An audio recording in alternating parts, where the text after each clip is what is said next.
বলবে তুমি শুনবো আমি মনটা উজাড় করে মুখোমুখি হবে কথা নয়কো অগোচরে আজ শুধু কাটবে সময় তোমার আমার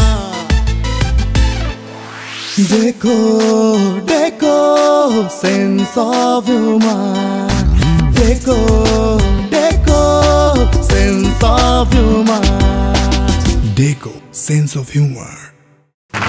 Welcome, welcome and welcome. Welcome to the set of Deco Sense of Humor. প্রতিবারের মতো আমি শাহরিয়ার নাজিম জয় আপনাদের সামনে হাজির হয়েছি। সাথে থাকছে আমার অত্যন্ত প্রিয় মানুষ যে আপনাদেরও অনেক প্রিয়। কৃতজ্ঞতা আপনাদের প্রতি, কারণ আপনাদের ভালোবাসায় ডেকো সেন্স অফ হিউমার এই মুহূর্তে এই দেশের অন্যতম জনপ্রিয় একটি টেলিভিশন সেলিব্রিটি শো। আপনাদের এই ভালোবাসায় দীর্ঘ পথ অতিক্রম করার সাহস রাখি। আশা করি আপনারা আমার পাশে থাকবেন। এই শোতে আজকে যাকে আমি গেস্ট করে এনেছি সে হচ্ছে এই সময়ের সবচেয়ে বড় সেলিব্রিটি। এই সময়ে যাকে নিয়ে আলোড়ন তোলপাড় চলচ্চিত্র পাড়ায়, বিজলি। ইয়েস, বিজলি চলচ্চিত্র দিয়ে নতুন করে যে সবার মনে বিজলি জ্বালিয়ে দিয়েছে সেই ববিকে আজকে আমি ডেকে এনেছি ডেকো সেন্স অফ হিউমারে। সো আমি সেটে ওয়েলকাম করছি ববিকে। Bobby, welcome to the set of deco sense of humour. Thank you so much. How are you? Good. How are you? অনেকদিন পর একজন নায়িকার হাত ধরে অনেক ভালো লাগছে। প্রেম প্রেম ভাব হচ্ছে। You are most welcome. আমি জানি সেটা মিথ্যা কথা, কারণ সেটা সম্পর্কে অনেক কিছু শুনেছি, সেটা নিয়ে কথা হবে। যদি শেষে একটা কনক্লুশনে আসা যায় তো এই শো থেকে অ্যানাউন্স হবে নতুন একটি প্রেমের। Please have your seat. Thank you. আমি কি বসতে পারি ববি? Sure. আমি মুগ্ধ তোমাকে দেখে। বিজলি ছবি আমি হলে গিয়ে দেখেছি এবং আমি তোমাকে ফোনও করেছি। হ্যাঁ। রিয়েলি আমি অনেক দিন পর বাংলাদেশের কোনো ছবি দেখে অভিভূত হয়েছি। আমার মনে হয়েছে যেটি আমাদের দেশের নায়িকা। আমি তোমাকে জানাই অন্তরের অন্তরস্থল থেকে আমার ধন্যবাদ, কারণ এরকম একটি ছবি, এরকম একটি নায়িকার অপেক্ষায় অনেক দিন ধরেছিলাম এবং এর ক্রেডিটটা তোমার কাছে পুরোপুরি যাবে, কারণ তুমি সেই ছবিটির প্রযোজক। Thank you so much. I'm blessed.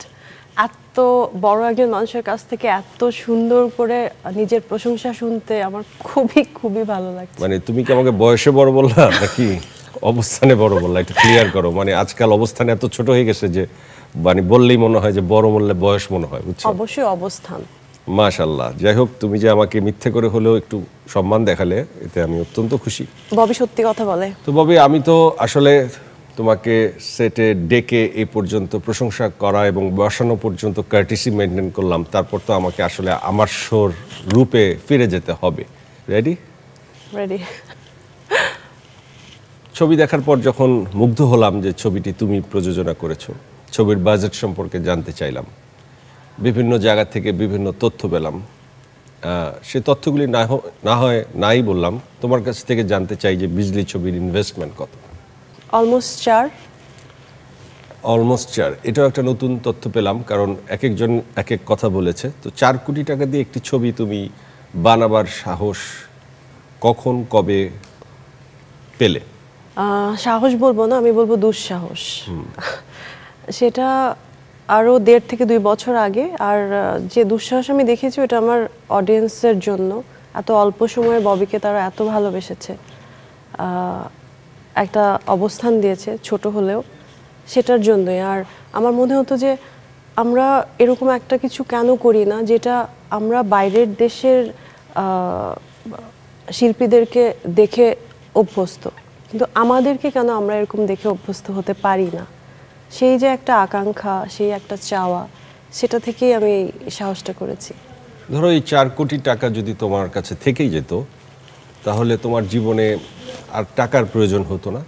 একটি নিরাপদ নিশ্চিন্ত জীবন অর্থনৈতিকভাবে তুমি কাটিয়ে যেতে পারতে সারা জীবন, কিন্তু তুমি এমন একটি জায়গায় লগ্নি করেছো যেখানে ফেরত আসার সম্ভাবনা খুবই ক্ষীণ।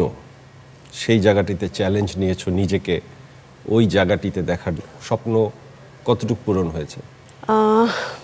স্বপ্ন আসলে আমি এত দেখি, এতটুকু দিয়ে বা এখন পর্যন্ত আমার মনে হয় না যে সব স্বপ্ন পূরণ হয়েছে বা হবে।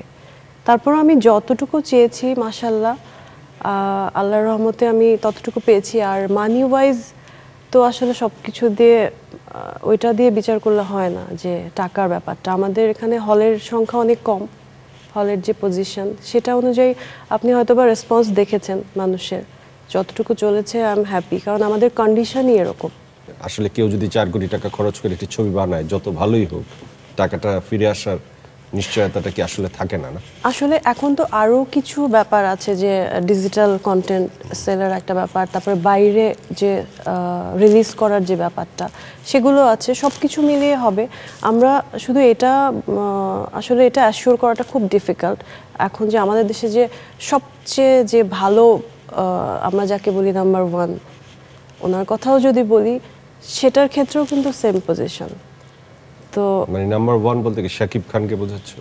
মানে যারা আছেন আর কি তাদের কথাও বলবো, যে জাজ হোক বা উনি হোক বা আমরা যারাই আছি, তো ছবির কোয়ালিটি তো ভালো হয়েছে, এটাতে কোনো নিঃসন্দেহে এটা আমরা অ্যাডমিট করতেই পারি। যদিও আমার ছবি, যে কোনো ছবির কথাই বলছি, কারণ হলের যে সংখ্যা এবং যে হলের কন্ডিশন, কিছু হল ছাড়া অডিয়েন্সকেও আমরা দোষারোপ করতে পারি না। আমি তো নিজে গিয়ে দেখি যখন, যে কি অবস্থা, গরমে ঘামে একেবারে, মানে আমার তো তখন ইচ্ছা করে ওদেরকে গিয়ে সালাম করি, যে এত কষ্ট করে তোমরা সিনেমা দেখো, কিছু হলের অবস্থা এটা। তার মানে যদি হলগুলোর অবস্থা ভালো হতো, হ্যাঁ অবশ্যই, তাহলে আমাদের অনেক দুরবস্থারই অবসান ঘটতো। হ্যাঁ সেটা হতো। আর আরেকটা যেটা আমার কাছে খুব কঠিন যেটা মনে হয়েছে, আমি ফিল্মের, তারপর আমার মনে হয়েছে এটা এত কঠিন, তাহলে বাইরের কেউ যখন ইনভেস্ট করবে তার কাছে সেটা আরও অনেক বেশি কঠিন মনে হবে। সেটা হচ্ছে যে রিলিজের যে ব্যাপারটা, সেটা আর একটু ইজিয়ার যদি হতো, তো আমাদের ফিল্মের জন্য এটা অনেক ভালো একটা কিছু হতো। রিলিজ কি কোনো জায়গায় জিম্মি?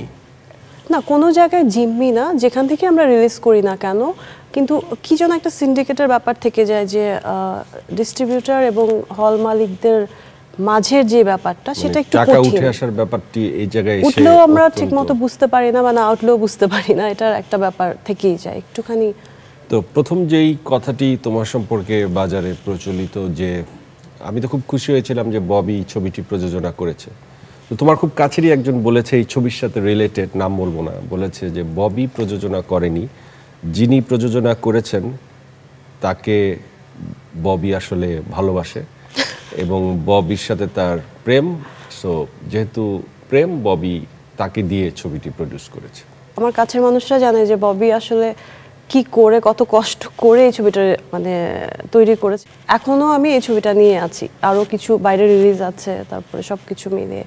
তো আমি বলবো যে যে আসলে এই কথাটা বলেছে সে আমার কাছেরই না, টোটাল একটা ফেক কথা সে বলেছে। Are you sure?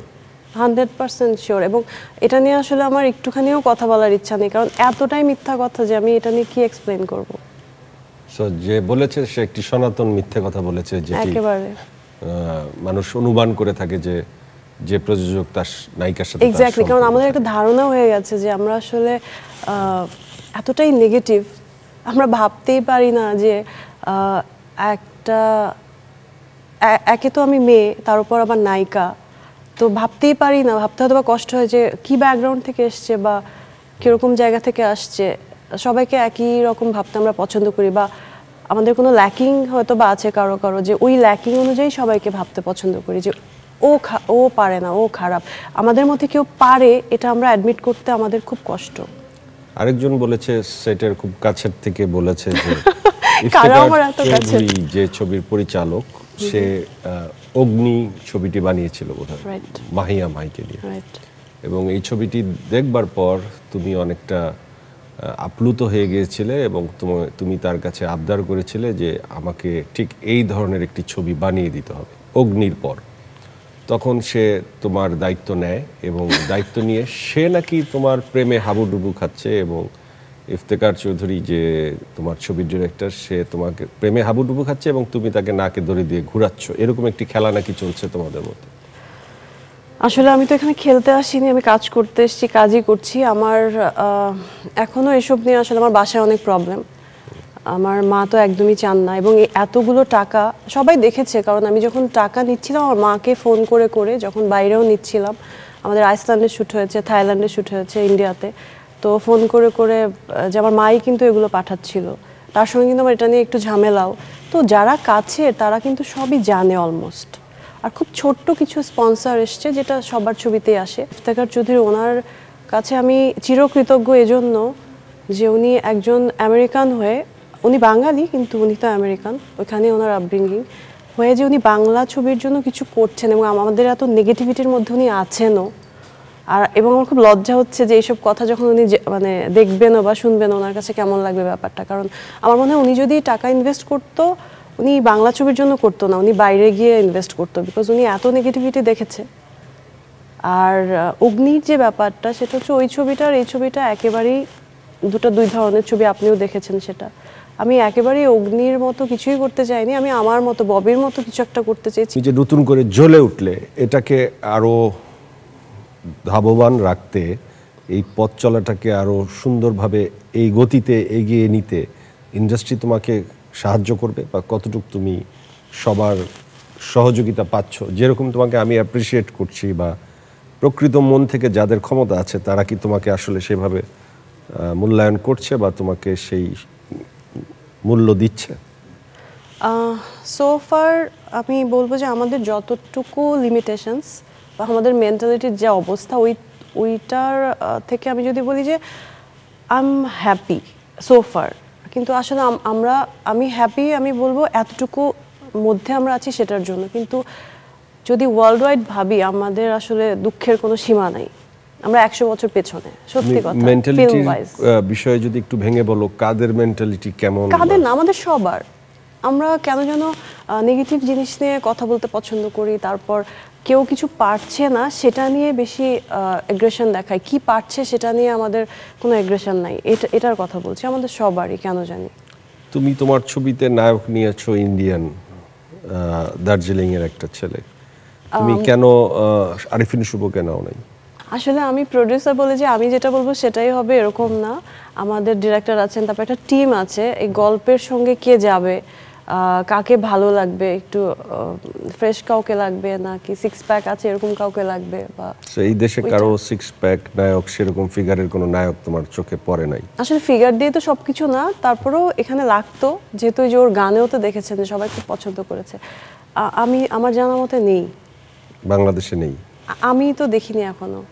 সো এই ক্যারেক্টারটি বা এই ধরনের একটি ছবির নায়ক হবার মতো বাংলাদেশের কোনো নায়ক তোমার চোখে পড়ে? এই ক্যারেক্টারের জন্য হয়তো বা এর থেকে বেশি যোগ্যতা সম্পন্ন কেউ আছে, সেটা আমাদের দরকার পড়েনি। যেটা দরকার হয়েছে তাকে নেওয়া হয়েছে।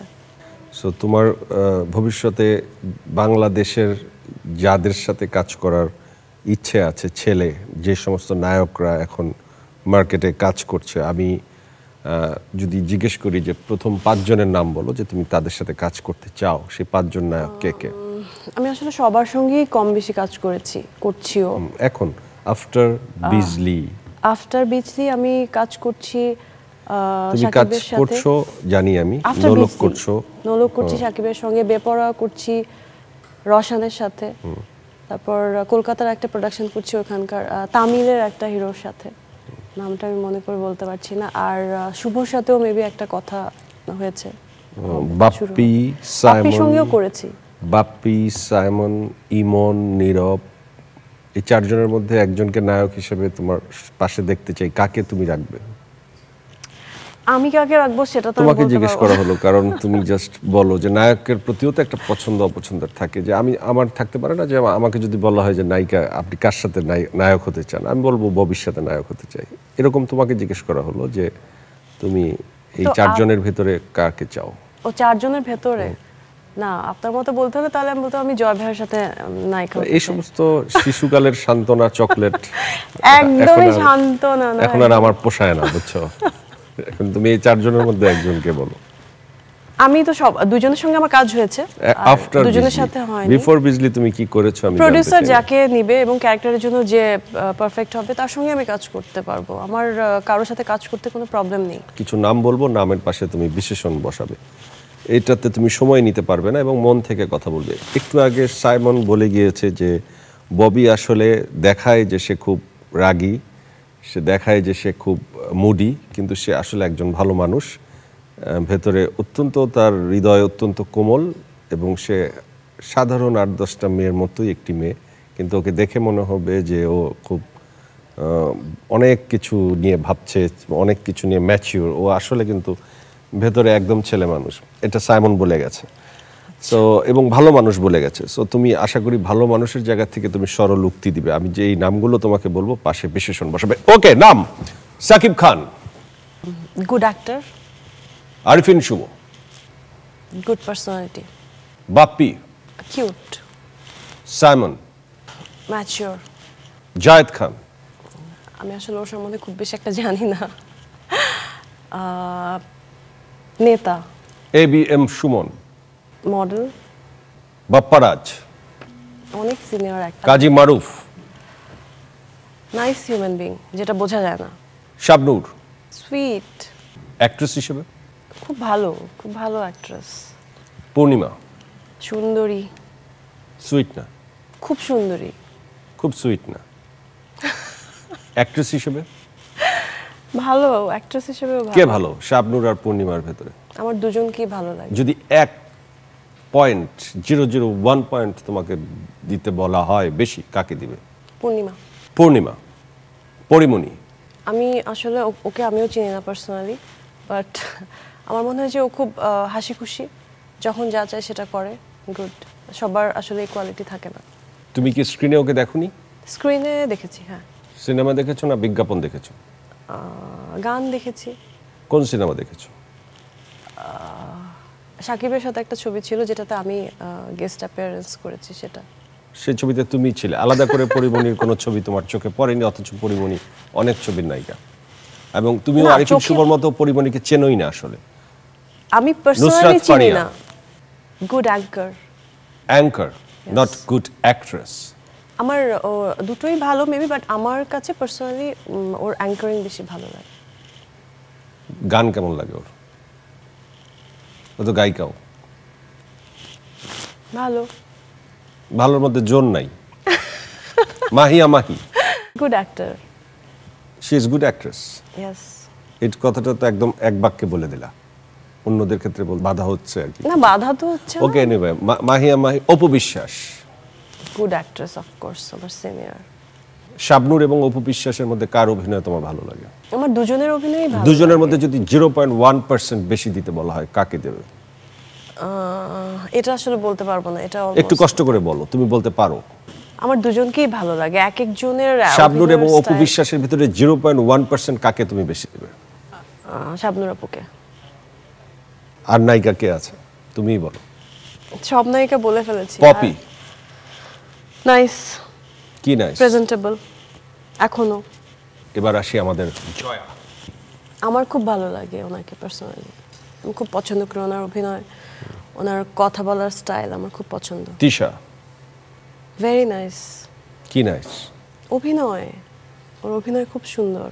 মমো, আমি আসলে এতটা দেখিনি তার কাজ, ভালো অফকোর্স ভালো।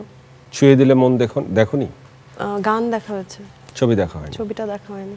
তিনজন পছন্দের- প্রিয় ডিরেক্টর, মোস্তফা সরোয়ার ফারুকী, দেন ইফতেখার চৌধুরী, ইফতেখার চৌধুরী, এবং থার্ডে আছে সবাই, বাকি সবার কাজই আমার ভালো লাগে। সো তোমার প্রিয় ডিরেক্টর দুজন, মোস্তফা সরোয়ার ফারুকী এবং ইফতেখার চৌধুরী। বাকি মোস্তফা সবাই সরোয়ার ফারুকী আমার অবশ্যই পছন্দের। তোমাকে নেক্সট টাইম সিনেমায় নেবে না, কারণ তিশা আছে। হ্যাঁ, আমি কতটা অনেস্ট। মোস্তফা সরোয়ার ফারুকীর কোন ছবিটা তোমার কাছে সবচেয়ে মনে দাগ কেটেছে? Third person singular number. ডুব দেখেছো? হ্যাঁ, কেমন লেগেছে? ভালো লেগেছে, থার্ড পারসন সিঙ্গুলার নাম্বার সবচেয়ে বেশি ভালো লেগেছে। সবচেয়ে পছন্দের। অনিমেষ আইচ এবং অমিতাভ রেজা চৌধুরীর মধ্যে কাকে ভালো ডিরেক্টর মনে হয়েছে তোমার কাছে? আমি আসলে এত ছোট মানুষ, আমি ওনাদেরকে নিয়ে এটা ওনাদের কমেন্ট করতে পারবো না। প্রতিজনের একটি করে ছবির নাম তুমি বলতে পারবা? অমিতাভ ভাইয়ের আয়নাবাজি, খুব সুন্দর একটা ছবি। অনিমেষ আইচের কি যেন লাস্ট একটা ছবি, এটা আমার মনে পড়ছে না, বাট আমি ছবিটি দেখেছি। ভয়ঙ্কর সুন্দর। ভয়ঙ্কর সুন্দর। তুমি ছবিটা দেখেছো, ভাবনাকে কেমন লেগেছে? ভালোই করেছে। তার জায়গায় তুমি যদি থাকতা তুমি কেমন করতে? আরো বেশি নিশ্চয়ই ভালো করতে। কি মনে হয়েছে দেখে? হ্যাঁ, আমার মনে হয় আমি যে কোনো ছবি দেখি এটা দেখলেই মনে হয় যে আমি আরো একটু অন্যরকম, ভালো না আমি জানি না, অন্যরকম আমার বেটার ভার্সন কিছু একটা করতে পারতাম। তোমার সেটা মনে হয়? অ্যাজ এ অ্যাক্ট্রেস এটা আমার মনে হয়, এটা আসলে আমার প্র্যাকটিস। তোমার সাধনাটা এখন আসলে কোন পর্যায়ে চলছে? তুমি কোথায় যেতে চাও আসলে এই নেগেটিভিটির মার্কেটে বা এই যে আমাদের নিচু মেন্টালিটির এই মিডিয়াতে? তুমি আসলে নিজেকে কোথায় নিয়ে যাওয়ার জন্য কোন স্কুলিং এ? ধরো 4 কোটি টাকা মা টেলিফোন করে করে পাঠিয়েছে একবার, বাসার সাথে সম্পর্ক তোমার একটু এতে নড়চড় হয়েছে, তো এরপর আর কত 4 কোটি টাকা পাঠাবে? আসলে ফিল্মে কাজ করে এটাই তারা পছন্দ করতেন না প্রথম থেকেই, ওইটার কথাই বলছি আসলে। এটা তো আমি ডিটারমাইন্ড ছিলাম যে আমি এটা করবই, যে করেই হোক। তোমার নিজস্ব প্রযোজনার বাইরে তোমাকে মানুষের কাজই করতে হবে, হ্যাঁ, সেক্ষেত্রে তুমি কি ধরনের প্রস্তুতি নিয়েছো? কারণ একবার কেউ যখন প্রযোজক হয়ে যায় তখন তাকে সবাই আসলে এক ধরনের দূরে সরিয়ে দিতে চায়, এটা সেটি একদমই নায়ক না। হোক বা নায়িকা হোক। না, আমি এটা একদমই ফিল করি না, আমি দেখিও না এরকম, হয়তো বা অনেক আগে হতো যেটা আমি দেখিনি। অনেক অ্যাক্টর অ্যাক্ট্রেসই কিন্তু এটা করছে, নিজেও প্রডিউস করছে, অন্যদের কাজও করছে। সেটা করছে, তুমিও তো করলে, বাট ভবিষ্যতে তো তুমি অন্যদের কাজ বেশি করতে চাও বা অন্যদের কাজ করেই তোমাকে আগাতে হবে, অন্য ডিরেক্টর, অন্য প্রথমত তো আমি আর্টিস্ট, সেটা তো সবার আগে প্রায়োরিটি পাবেই আমার কাছে। আর আমি অন্যদের কাজও করছি, আমি তো মাত্র একটা কাজই করলাম আমার নিজের প্রোডাকশন। নিজের প্রোডাকশন থেকে আরো কাজ কি বছরে প্রতি বছর করতে চাও? আমি জানি না প্রতি বছর, বাট আমার অবশ্যই করার ইচ্ছা আছে। জাজের সাথে তোমার সম্পর্ক কি? একটা প্রোডাকশন হাউসের সঙ্গে যেরকম থাকে সেরকমই। কিন্তু সেখানে যারা সুযোগ ভালো পাচ্ছে তারা তো অনেক এগিয়ে যাচ্ছে, অনেক সাপোর্ট আছে, যেমন নুসরাত ফারিয়া, যাকে তোমার ভালো অ্যাক্ট্রেস মনে হয় না, ভালো উপস্থাপিকা মনে হয়। এখন আবার পূজা আছে, আগে মাহি ছিল। সো তোমার সেখানে কোনো চান্স পাওয়ার সুযোগ আছে, বা তুমি কি চান্স পেয়েছো না বাদ পড়েছো? কি বৃত্তান্ত জানতে পারি? আমি আসলে জাজের একটা কাজ করছি, বেপরোয়া, যেটা রসানের সঙ্গে। তারপর আরেকটা ছবিরও কথা হচ্ছে শুভর সঙ্গে। আর আমি বলবো যে আমি যখন থেকে কাজ করি, আমি সবার কাজ করি, আর আমার এরকম কেউ ছিলেন না বা এখনো নেই যে আমার একটা কাজ খারাপ হবে আরেকজন সাপোর্ট করবে বা ব্যাকআপ দিয়ে দিবে যে এটা চললো না ওইটা চালিয়ে দিচ্ছি, বা এটা এরকম কখনোই ছিল না। তো এটা নিয়ে আমি আসলে ভাবি না যে কে কোত্থেকে বাদ পড়লো, কে আবার নতুন অ্যাড হলো। আমি আমার কাজ করেই যাচ্ছি, আর যতদিন অডিয়েন্স আমাকে চাইবে বা আমি কাজ করতে চাইবো, ইনশাল্লাহ আমি করেই যাব। এখন নতুন একটি ছেলে এসছে, সিয়াম, পোড়ামন 2 দিয়ে তার অভিষেক হচ্ছে। তার অলরেডি ইউটিউবে প্রচুর ফ্যান ফলোয়ার দেখা যাচ্ছে। তুমি তাকে নিয়ে কি আশাবাদী? হ্যাঁ, আমি যারা ভালো কাজ করছে সবাইকে নিয়ে আশাবাদী। আমি অনেকের স্পেসিফিকলি সিয়ামের কথা তোমাকে জিজ্ঞেস করছি। হ্যাঁ, আমি আশাবাদী। কি ভালো লেগেছে সিয়াম? ওর পারফরমেন্স ভালো লেগেছে, খুব লাইভলি পারফর্ম করে, যেটা আমার খুব ভালো লেগেছে। এরকম আরো অনেকেরই দরকার। পূজা যে মেয়েটি আসছে জাজের পোড়ামন 2-তে, তার সম্পর্কে তুমি কি বলবে? যতটুকু দেখেছো তার সম্পর্কে হ্যাঁ, তোমার আমি কি খুব মনে বেশি হচ্ছে? দেখিনি, বা আমার ভালো লেগেছে। ভালো লেগেছে তোমার? সবাইকেই ভালো লাগছে? আমার ভালো লাগে, আমি কি করব, আমি ফুল অফ পজিটিভিটি। তুমি কি কোনো মেডিটেশন করেছো বা কোনো কোয়ান্টাম মেথড করে? আমি কিছু করিনি, বাট আমার আমার সবাইকে ভালো লাগে, আমি ভালো লাগাতে চাই। ইভেন একটা খারাপ জিনিস দেখলেও আমার মনে হয় যে আচ্ছা এত খারাপ, এটার মধ্যেও হয়তো বা কিছু না কিছু ভালো আছে, এটা আমি চেষ্টা করি দেখার বা বের করার। তুমি তো একটি ছেলের সাথে প্রেম করতা, ছেলেটা তো তোমাকে ছ্যাঁকা দিছে, ওর কথা মনে হয়? আমাকে কেউ ছ্যাঁকা দেয়নি। তুমিও তো ছ্যাঁকা দাও নাই, তুমি ছ্যাঁকা খাইছো। আমি জীবনেও ছ্যাঁকা খাইনি, আমি আসলে জানি না ওই ফিলটা কি। কারণ আমার মনে হয় লাইফে আমাকে সবচেয়ে বড় ছ্যাঁকা আমার মা দিয়েছিল। কিন্তু ছেলেটার সাথে তোমার কি সম্পর্কটা, কেন তোমার হলো? কোন ছেলেটার সঙ্গে? কোন ছেলেটার সঙ্গে? যার সাথে তোমার প্রেম ছিল, লিটারালি প্রেম ছিল, যার সাথে তোমার দীর্ঘদিন। আমাকে কেউই ছ্যাঁকা দেয়নি। হ্যাঁ, একটা রিলেশন আমার ছিল যেটা আসলে হয়নি, সেটা ব্রেকআপ হয়ে গেছে, যেটা নরমাল। কিভাবে কেন ব্রেকআপ হলো? আমি চাইনি আসলে, এত পেনা দিচ্ছিল তোমাকে যে তুমি লোড নিতে পারছিলে না। এক্স্যাক্টলি। সো নেক্সট টাইম মিডিয়ার এত সুন্দর সুন্দর নায়কদের সাথে অভিনয় করো, নায়কদের সাথে কোনো সম্পর্ক চাও নাকি অপবিশ্বাস হতে চাও না, কোনটা? আমি জানি না, এটা কখনো প্ল্যান করে বা বলে কিছু হবেই না, যে যতই বলুক। দার্জিলিং এর নায়কের সাথে অভিনয় করে আসছো, কোনো সম্পর্ক হয় নাই, তাই কিভাবে নিজেকে সামাল দিচ্ছ? এত সুন্দর সুন্দর ছেলেদের সাথে অভিনয় করে প্রেম ছাড়া ঘরে ফিরে আসছো একা। সময়টা কোথায়, একদমই সময় নাই। তোমার জীবনের 3টি শখ? একটা হচ্ছে যে আমার বাবা মা আমাকে নিয়ে খুব প্রাউড ফিল করবে, আমি যে ফিল্মে আসছি। হ্যাঁ, তারা অনেক কষ্ট পেয়েছে, সেটা তাদের মন থেকে একদমই সরে যাক, সেটা আমার অনেক বড় আসলে হোপ, শখ যেটাই হোক। ওরা কি চেয়েছিলেন তুমি কি হও? আমি প্রথমে চেয়েছিলাম ডক্টর হই, আমি সায়েন্স ব্যাকগ্রাউন্ড থেকে, তো হইনি।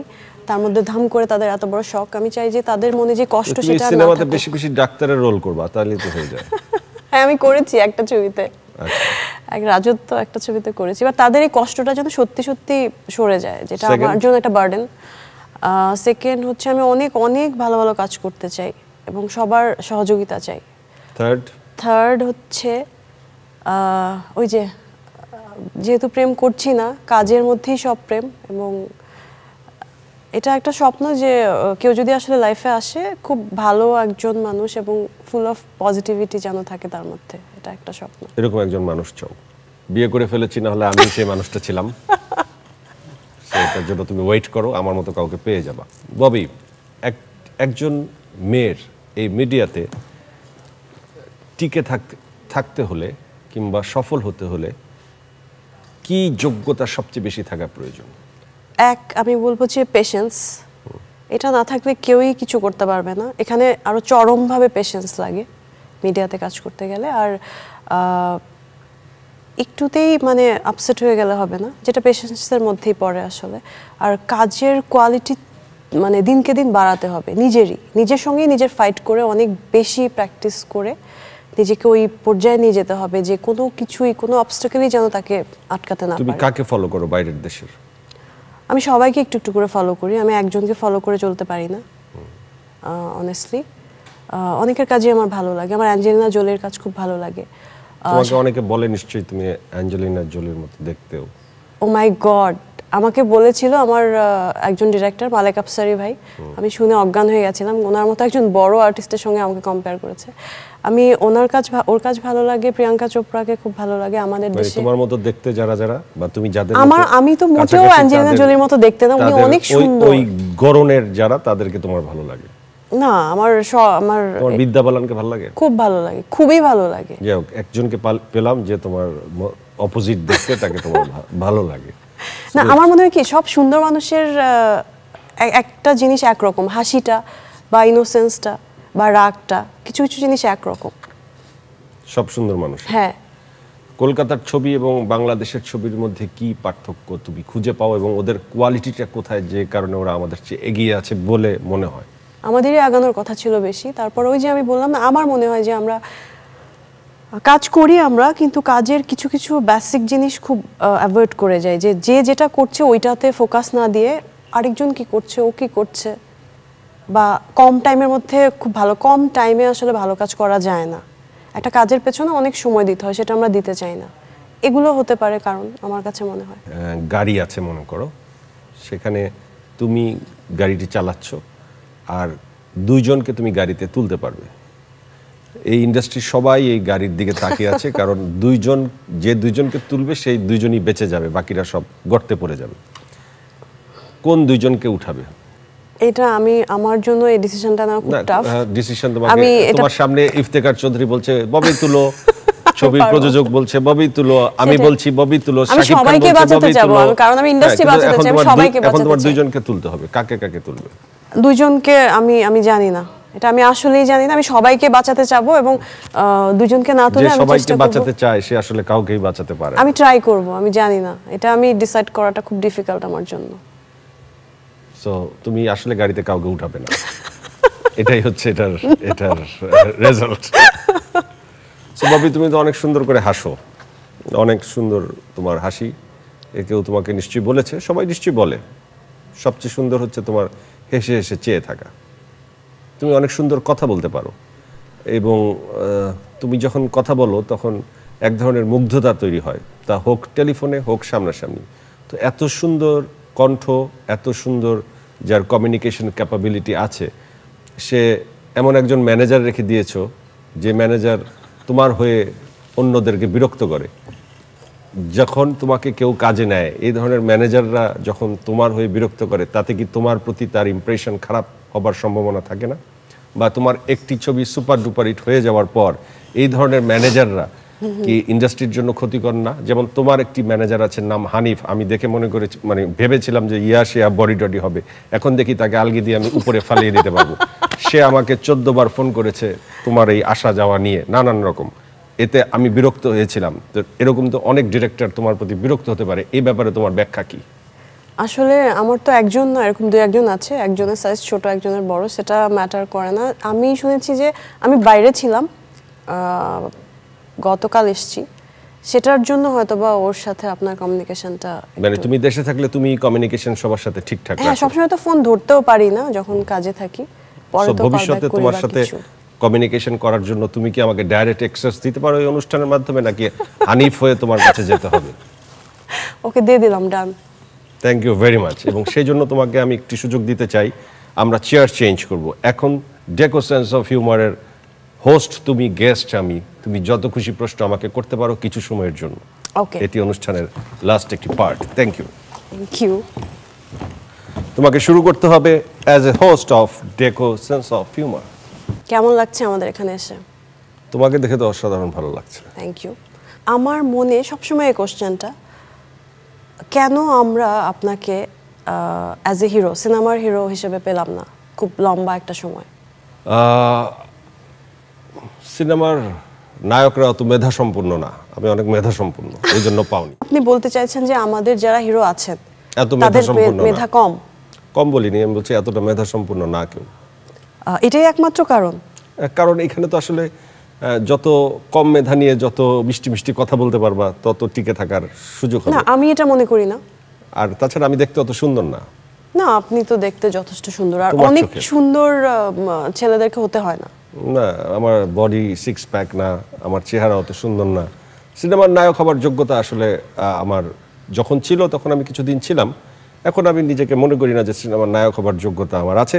এবং নায়ক হওয়ার আসলে এখন আমি চাইও না, আমি চাই যে ভালো চরিত্রে অভিনয় করতে এবং ডিরেকশন দিতে, ভালো লিখি, আমার লেখাটাকে কাজে লাগাতে। আচ্ছা, আমরা ভালো একজন ডিরেক্টর পেয়ে গেছি অলরেডি। আমি অলরেডি 3 নম্বর ছবি ডিরেকশন দিচ্ছি। আর যে কথাটি তোমাকে বললাম মেধা সম্পন্ন নয়, দুষ্টামি করে বললাম, অবশ্যই আমাদের দেশের নায়করা অনেক ভালো। আসলে হিরো আর হিরোইন হতে, মানে একদম টিপিক্যাল হিরো হিরোইন যেটা বলতে বোঝাই, অনেক কঠিন। অবশ্যই অনেক কঠিন, মানে হচ্ছে যে অভিনয় করো, ডান্স করো, অবশ্যই অনেক যোগ্যতার ব্যাপার। যখন তখন যা খুশি তা করো। এটি অত্যন্ত যোগ্যতার ব্যাপার। আমি দুষ্টামি করে কথাটি বলেছি, তুমি অন্যভাবে নিবা না। না, আমি নিচ্ছি না, আমার অডিয়েন্স বা যারা দেখছে তারা কিভাবে নিচ্ছে সেটার জন্য আমি একটু এক্সপ্লেইন করতে চাইলাম আর কি। তাহলে কথাটা উইথড্র করলেন? অবশ্যই উইথড্র করলাম। Okay. এখানে থাকবার যোগ্যতা আমার নেই। তারপরে আর কি কোশ্চেন তুমি করতে চাও? আচ্ছা, আপনি কি মনে করেন যে অ্যাজ এ ডিরেক্টর আপনি ঠিক দিকেই যাচ্ছেন? আমি ঠিক দিকে যাওয়ার চেষ্টা করছি। এটা কঠিন, কারণ তুমি যখন প্রোডিউসার ডিরেক্টর নিজে হবা এবং মার্কেট যখন একটা পজিটিভ জায়গায় থাকবে তখন ইটস ওকে, বাট আমাদের সব নেগেটিভিটির ভিতর দিয়ে এগিয়ে যাওয়াটা একটু টাফ। সো কেউ দাবি করতে পারবে না যে আমি রাইট ট্র্যাকে আছি, এটা রিয়েলি টাফ। বাট আমরা একটি জায়গায় সফলতার দিকে এগোবার চেষ্টা করছি, যারা আমরা বিভিন্ন সময় চ্যানেলের ছবি করি, যেমন আমি ইমপ্রেস টেলিফিল্মের ছবি 2টি বানিয়েছি। মানে হচ্ছে আমি যেটা বলবো যে আপনি সেফ গেম খেলছেন। সেফ গেম খেলছি, তোমার মতো রিস্ক গেমে এখনো যাবার সাহস হয় আমার মতো না, মানে কমার্শিয়াল ইন্ডাস্ট্রি যেটা বলছে। বাট আমি এখন একটা রিস্ক গেম খেলছি, একটি ছবি বানাচ্ছি পাপ কাহিনী। আচ্ছা, সেটি নিয়ে আসলে একটা রিস্ক গেম আছে। বিগ বাজেটের বিগ ছবি, বাজেটের কমার্শিয়াল ছবি। ছবি। কোন হিরো এবং কোন হিরোইনকে মনে হয় যে আরো অনেক বেটার জায়গায় যাবার কথা কিন্তু তারা যাচ্ছে না? আমার এখনকার সময়ের সবচেয়ে সত্যি আমি ইমপ্রেসড, আমি খুবই খুশি তোমাকে দেখে। বিজলি ছবি দেখবার পর থেকে আমি তোমার প্রতি অনেক আমার পজিটিভ একটা ভালোবাসা তৈরি হয়েছে, যে আমার মনে হয়েছে যে তুমি অনেক দূর যেতে পারো। আমার বিশ্বাস যে তুমি যাওয়ার চেষ্টা করো। আর ছেলেদের ভেতরে আমার কাছে মনে হচ্ছে সিয়াম, ওকে সবচেয়ে বেশি সম্ভাবনাময় মনে হচ্ছে। ওর কাজ শুরু প্রায় আমার সাথে, আচ্ছা, নাটকে আমার সাথে ওর শুরু। এত আগে? না, মানে ওর আচ্ছা, শুরুটা আচ্ছা। আমি ওকে পেয়েছি অনেক সময়, আমি ওকে পেয়েছি, আমি ওকে কাছ থেকে দেখেছি, অনেকটা ওর স্কুলিংও আমি করেছি। সো হচ্ছে যে আমি ওর ব্যাপারে অনেক কনফিডেন্ট। আমার মনে হয় ছাড়া যে কেউ এতটা বেশি সেই মাতিয়ে ফেলবে এই দেশ। আচ্ছা, আর কেউ না? না, আর কেউ বলতে পারছি না। সাকিব ভাই তো অলরেডি সুপার আছেনই, ডুপার হিট হ্যাঁ, জায়গায় আর আছে। বাকিরা যারা আছে তারা আর কেউ না ওর মতো। ওই একটা ধামাকা দিবে। আর কেউ ধামাকা নাই, তাহলে আমরা বুঝতে পারলাম যে আমাদের ধামাকা একজনই আছেন। সিয়াম। আচ্ছা, আর আমি আমার কথাটা বিশ্বাস করতাম না, হয়তো ভাবতাম না, যে না, আমি সামনে আমি আছি, তোমাকে, কিন্তু আমি আপনার স্ট্যাটাস দেখেছি Exactly, ফেসবুকে, আমি দ্যাটস তোমাকে হোয়াই আই এম অনার্ড। ভালোবেসেই বলছি এবং আমি বিশ্বাস থেকে বলছি যে তুমি যেতে পারো অনেক দূর। আচ্ছা, এখন হচ্ছে আরেকটা কোশ্চেন, আপনার যে ছবিটা চলছে সেটা শেষের পরে নেক্সট অবশ্যই ছবি করার প্ল্যান আছে? আমি অবশ্যই এই ছবি করব এবং আমি ছবি করতে চাই তোমাকে এবং সিয়ামকে নিয়ে, যদি না তোমার ম্যানেজার হানিফ আমার ফোন ধরে তাহলে আমি তোমাকে নিয়ে ছবি বানাতে চাই, কিন্তু এই ম্যানেজারের খপ্পরে পড়লে আমি তোমাকে ফোন দেব না। Okay, you are most welcome. So Bobby, তোমার যদি মনে থাকে, আমি তোমার কাছে বসো, আমি তোমার কাছে আসতে চাই যে আসলে আমি শাওনকে বসে বিয়ের প্রস্তাব দিয়েছিলাম, তোমাকে বিয়ের প্রস্তাব দেব না। তোমার কাছে একটি বিষয়ে আমি ক্ষমা চাবো, সেটি হচ্ছে যে আমার মনে আছে অনেক আগে তোমার সাথে আমার একটি কাজ হয়েছিল। কাজটি ছিল অনিমেষ আইচের একটি রাতের নাটক, যে সারা রাত ধরে নাটকের শুটিং হবে। তখন আমি সিনেমা করছিলাম, আমি সেই সেটে কাজটি না করে চলে এসেছিলাম, যে কারণে তোমাদের শুটিংটি হয়নি এবং তোমাকে কিছু না বলেই চলে এসেছিলাম। এটি আমার ব্যক্তিগত শিডিউল সংক্রান্ত ঝামেলা ছিল তখন, সেজন্য আমি তোমার কাছে সরি বলছি। তোমার এই সরি বলে তোমার হাতটি ধরার সুযোগ হাতছাড়া করতে চাচ্ছি না। সো হাতটা ধরে এত ভালো লাগছে যেন না ছাড়ি, কিন্তু আমাদের অনুষ্ঠান আসলে প্রায় শেষ। সো আসো আমরা অডিয়েন্সের কাছ থেকে একটু বিদায় নিই। সো ববি অত্যন্ত লম্বা হিল পরে ডেকো সেন্স অফ হিউমারে এসছে প্রমাণ করবার জন্য যে আমি শর্ট, কিন্তু মানুষ মানুষকে শর্ট বানাতে পারে না যদি না আল্লাহ না বানায়। So Bobby, deco sense of হিউমারে এসে তোমার কেমন লাগলো, তুমি যদি একটু শেয়ার করো। আমার খুব ভালো লাগছে। আমি আমার অনেক আরো কথা বলতে চেয়েছিলাম কিন্তু বলতে পারিনি। সবাই বলে এখানে এসে কথা বলতে ভয় পায়, কিন্তু আমার একটু ভয় লাগেনি। আমার খুব ভালো লেগেছে, আমি এনজয় করেছি এবং আমি আবারও আসতে চাই। Thank you very much. আমি তোমাকে আবারও আনতে চাই এবং ববি তার বিজলি ছবিতে যেভাবে নিজেকে প্রুভ করেছে, সে যেন এই ধারা অব্যাহত রাখতে পারে, এই প্রত্যাশা আমি শোতে বারবার করেছি, এখনও করছি। আর আপনাদের কাছ থেকে বিদায় নিচ্ছি। নেক্সট এপিসোডে দেখা হবে নতুন কোনো অতিথির সাথে। আর ববিকে আজকে আমি বাসায় দিয়ে আসবো, আমার জন্য দোয়া করবেন। ববি আমার মতো একটি ছেলে খুঁজছিল, যদিও আমি ম্যারিড, তারপরও বলা যায় না কখন কার কি হয়ে যায়। চলো ববি।